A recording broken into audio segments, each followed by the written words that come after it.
Halo semuanya, pada video kali ini kita akan membahas beberapa soal yang berkaitan dengan sintesis protein. Nah, untuk topik sintesis protein tersendiri itu sudah dibahas di dua video sebelumnya, yaitu video transkripsi dan kemudian video yang kedua adalah translasi. Nah, di sini kita akan menambah beberapa latihan soal yang berkaitan dengan sintesis protein untuk lebih memantapkan lagi nih pemahaman kita terhadap topik ini. Karena topik sintesis protein itu sering juga keluar di soal-soal ujian, baik soal UTBK ataupun ujian sekolah ya. Nah, di sini saya punya soal yang pertama, ini berkaitan dengan transkripsi dan juga translasi. Oke, soalnya yaitu, jika pada antikodon memiliki kode sebagai berikut, nah kodenya adalah GGG, CAC, AGC, GAC, AAA, UGG, dan CAC. Maka urutan DNA template yang mengkode urutan antikodon tersebut adalah, nah ini kita akan cari tahu atau kita akan cari urutan DNA template-nya. Oke, jadi kita akan terjemahin dulu karena di sini yang udah diketahui itu adalah antikodon. Nah, ingat antikodon itu pada terena. Hal yang pertama kita buat dulu kerangka dari proses sintesis protein itu gimana sih? Nah, di sini kita bisa mulai dari untai DNA. Oke. Untai DNA kan ada dua ya. Nah, ada yang ujung 5 aksen ke 3 aksen dan sebaliknya 3 aksen ke 5 aksen. Nah, ini gimana? Yang 5 aksen 3 aksen itu adalah untai DNA. Ya, ini DNA non template. Oke. Sedangkan yang kedua ini adalah ujung 3 sama ujung 5 aksen itu adalah DNA template.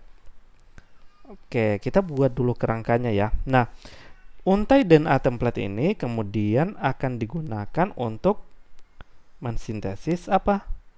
Mensintesis mRNA yang punya ujung 5 aksen 3 aksen. Ini adalah mRNA. Nah, di mRNA ada apa? Ada kodon, yaitu triplet basa nitrogen itu disebut dengan kodon. Terus kodon pada mRNA ini kemudian digunakan untuk mengkode beberapa asam amino sesuai dengan urutan-urutan pada kodon dari mRNA itu. Nah, ini berarti apa? Ini adalah asam amino. Oke, asam amino ini dibawa oleh siapa? Asam amino ini dibawa oleh, ya benar, dibawa oleh tRNA. Nah, jadi bisa kita buat gini dulu. Ini dibawa oleh tRNA.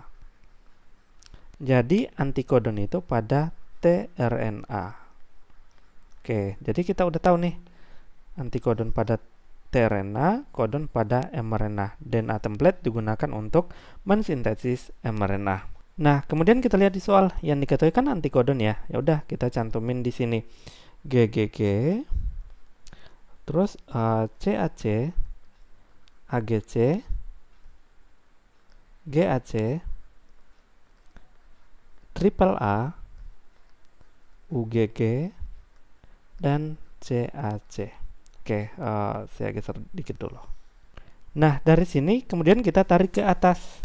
Ya, jadi dari antikodon ini kan dia komplementer sama kodon pada mRNA kan. Ini saling komplementer, saling berpasangan. Di mana guanin akan berpasangan dengan sitosin dan adenin akan berpasangan dengan urasil. Ingat, karena ini pada RNA yang nggak ada timinnya. Ya udah, berarti kita pasangin. Nah, GGG berarti pasangannya adalah komplementernya adalah CCC. Terus si CAC itu adalah GUG. Oke, selanjutnya UCG. Terus ini apa? Yap, CUG. Triple A berarti UUU, UGG. Nah, UGG itu berarti ACC dan terakhir CAC itu GUG. Oke, jadi untuk menentukan kalau antikodon diketahui, maka terenanya adalah komplemennya. Nah, kayak gini, CAC, GUG, AGC, UCG, dan seterusnya. Nah, kalau pada prosesnya dari DNA template ini kan ke arah bawah. Nah, ini karena di soal diketahui tRNA atau antikodon, berarti kita balik ke arah atas. Oke, dari sini kita akan menentukan DNA template. DNA template itu berarti komplementer dengan mRNA, karena DNA template ini digunakan untuk mensintesis mRNA. Caranya gimana? Ya udah, kita pasangkan lagi. Nah, dengan ketentuan adenin kalau pada DNA itu akan berpasangan dengan timin, bukan urasil lagi, karena kita akan cari pada DNA nih di sini. Oke, CCC berarti pasangannya GGG, GUG yang ini CAC. Nah, UCG berarti AGC, CUG, GAC, UU. Nah, ini berarti AAA, ACC. Nah, ACC berarti T ya, bukan U lagi. Adenin pasangannya timin, bukan urasil, karena ini pada DNA. ACC berarti TGG, GUG berarti CAC. Nah, jadi di sini kita udah dapatkan DNA template dari antikodon yang diketahui. Nah, ini DNA template-nya. Oke, kalau misalnya kita teruskan ke DNA non template, berarti komplement dari DNA template ini. Nah, naik lagi. GGG berarti di sini adalah CCC, seterusnya GTG, AGC berarti TGC, GAC, CTG, triple A berarti triple T, timin, TGG, ACC, terus CAC itu GTG. Nah, di sini udah lengkap untuk satu proses dari sintesis protein, yaitu dari DNA template ke mRNA itu proses transkripsi, dari mRNA ke asam amino itu adalah proses translasi. Asam amino ini dibawa oleh tRNA. Di tRNA ada apa? Ada antikodon yang komplementer dengan kodon. Nah, sebenarnya ada cara cepat untuk menentukan DNA non template sama DNA template. Kita bisa lihat sebenarnya di sini. Nah, DNA template itu kodenya, basa nitrogennya itu sebenarnya sama dengan tRNA atau antikodon pada tRNA. Jadi ini sebenarnya sama. Yang DNA template itu sama dengan ini. Dengan ketentuan timin digantikan oleh urasil. Coba kita lihat. GGG, nah ini juga GGG. CAC sama, AGC sama, GAC sama juga. Triple A, kecuali ini. Kecuali timin digantikan oleh urasil. Sedangkan DNA non template basa nitrogen, urutan basa nitrogennya itu sama dengan mRNA. Oke, sehingga DNA non template ini sering juga dikatakan coding ya. Nah, kita lihat. Sama kan ya? CCC sama kecuali timin digantikan oleh urasil. Timin digantikan oleh urasil. Sitosin, adenin sama guaninnya sama ya. ACC, ACC, GTG ini digantikan oleh urasil GUG. Nah, itu cara cepatnya. Jadi kalau misalnya kalian udah dapat DNA non template-nya, oh ya udah ini berarti sama dengan mRNA. Kalau DNA template-nya udah diketahui, maka ini sama dengan tRNA dengan ketentuan adenin digantikan oleh urasil kalau pada RNA. Oke, ini adalah soal yang pertama. Gimana? Ada yang masih bingung? Kalau ada yang masih bingung, coba cantumkan di kolom komentar. Kita diskusi di situ. Oke, sekarang kita lanjut ke soal nomor 2 dengan tipe soal yang berbeda. Nah, di sini ada tabel asam amino ya. GUG itu mengkode valin, A gelisin, GCA alanin, UGU cystein, dan CCA itu mengkode prolin. Nah, soalnya yaitu suatu protein terdiri atas asam amino dengan susunan alanin, valin, lisin, dan cystein.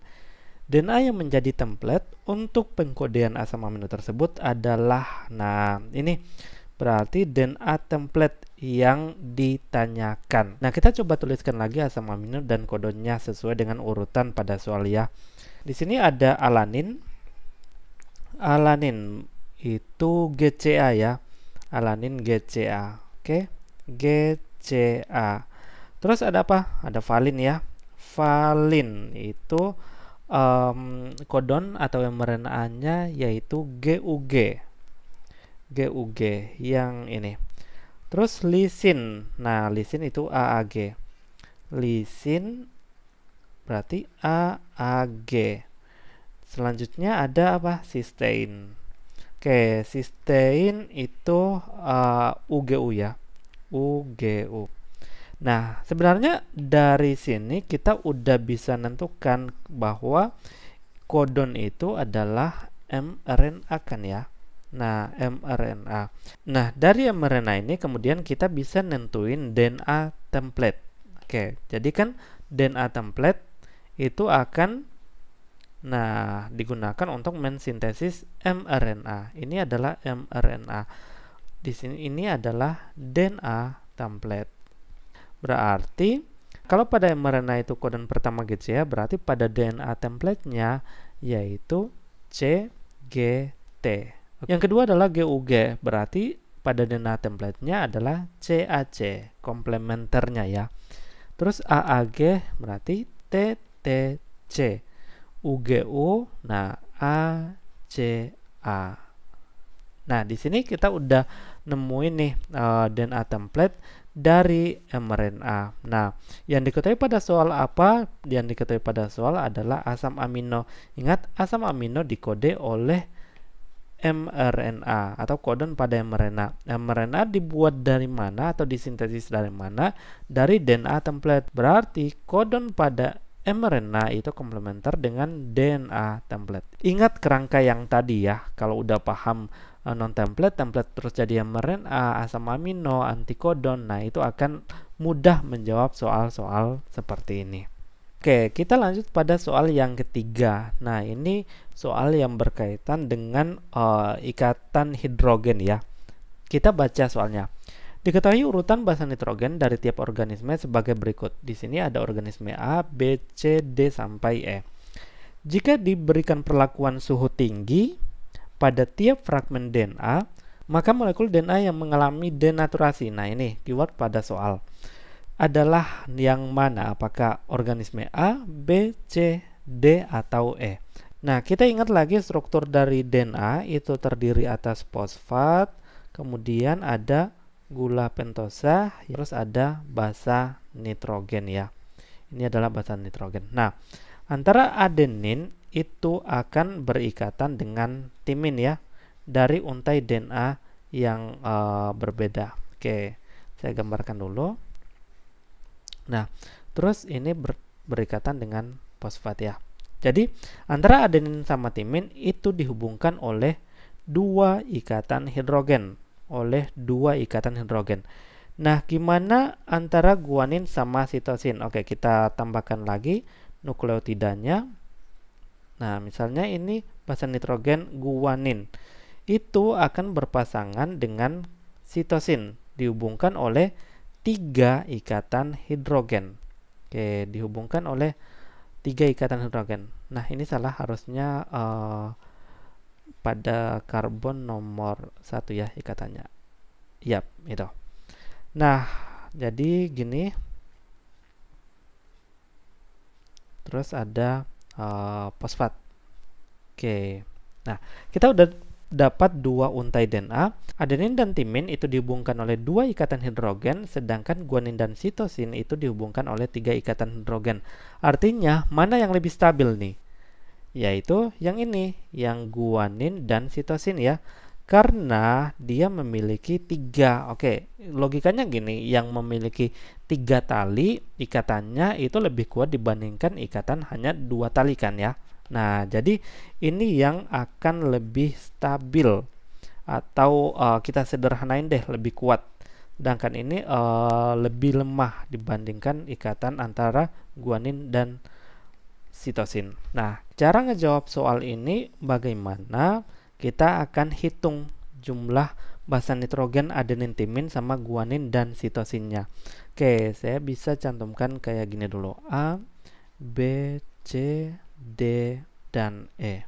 Oke, adenin sama timin itu ada jumlahnya ada berapa?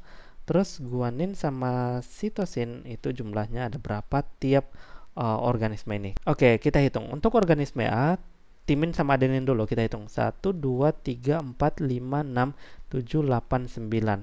Ini ada 9. Sedangkan guanin dan sitosinnya itu ada berapa? Guanin 1, 2, 3. Hanya ada 3. Itu untuk organisme yang A. Kita hitung lagi yang B.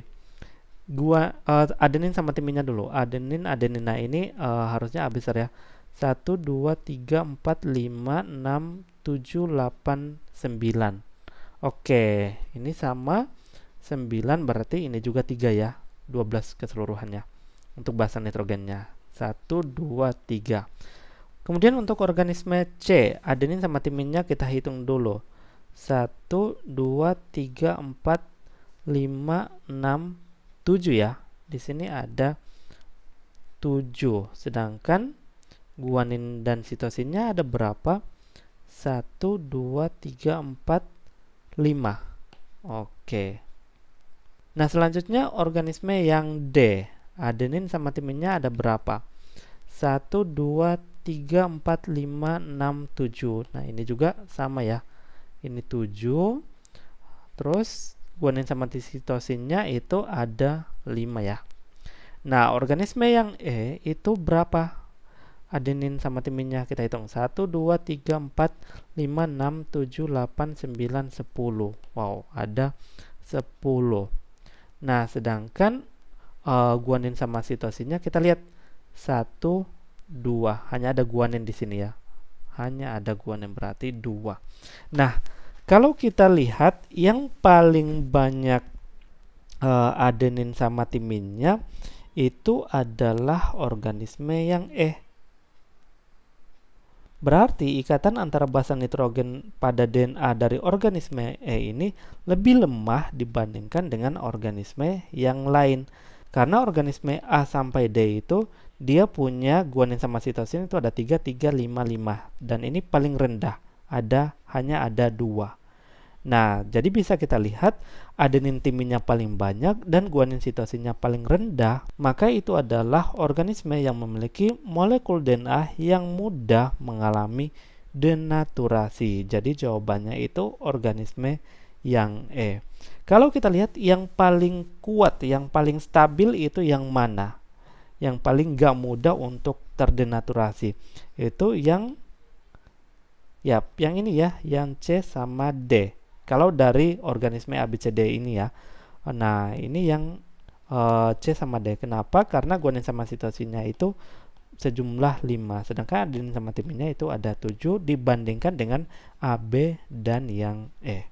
Oke, ini adalah contoh soal yang berkaitan dengan topik sintesis protein. Dan sebenarnya pada soal yang ketiga ini juga kita udah bahas berkaitan dengan struktur pada DNA. Nah, jika teman-teman punya soal yang lain yang berkaitan dengan topik sintesis protein atau materi genetik, silakan bisa cantumkan di kolom komentar. Kita akan diskusi dan akan coba jawab di kolom komentar ya. Nah, saya ingatkan juga bagi kalian yang belum subscribe, silakan subscribe terlebih dahulu. Dukung kami untuk dapat terus berbagi pengetahuan khususnya di bidang biologi di channel ini. Terima kasih, sampai jumpa pada video berikutnya.